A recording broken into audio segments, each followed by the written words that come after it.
கோடிக்கணக்கான இளம் இந்தியர்களின் கனவுகளை சிதைக்கும் வினாத்தாள் கசிவு உள்ளிட்ட மோடி அரசின் துரோகங்களை கண்டித்து ராகுல் காந்தி தலைமையில் நாளை மறுநாள் மாபெரும் பேரணி நடைபெறுகிறது.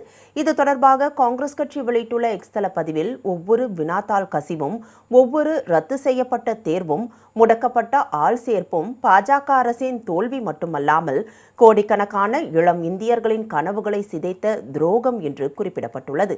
மக்களவை எதிர்க்கட்சித் தலைவர் ராகுல் காந்தி இந்திய இளைஞர்களுக்கான போராட்டத்தை வீதிகளுக்கு கொண்டு செல்கிறார் என்றும், ஒன்று கூடி குரல் உயர்த்தி அடக்க முடியாத கர்ஜனையாக மாறுங்கள் என்று தெரிவிக்கப்பட்டுள்ளது. நாளை மறுநாள் ராஜஸ்தான் மாநிலம் கோட்டாவில் மாபெரும் பேரணி நடைபெற இருப்பதாகவும் அறிவிக்கப்பட்டுள்ளது. இதன் தொடர்ச்சியாக வரும் ஜூலை மாதம் 10ஆம் தேதி அலகாபாத்திலும் 11ஆம் தேதி பாட்னாவிலும் பேரணி நடைபெறுகிறது. ஜூலை 14ஆம் தேதி டெல்லியில் மாபெரும் பேரணி நடைபெற இருப்பதாகவும் குறிப்பிடப்பட்டுள்ளது.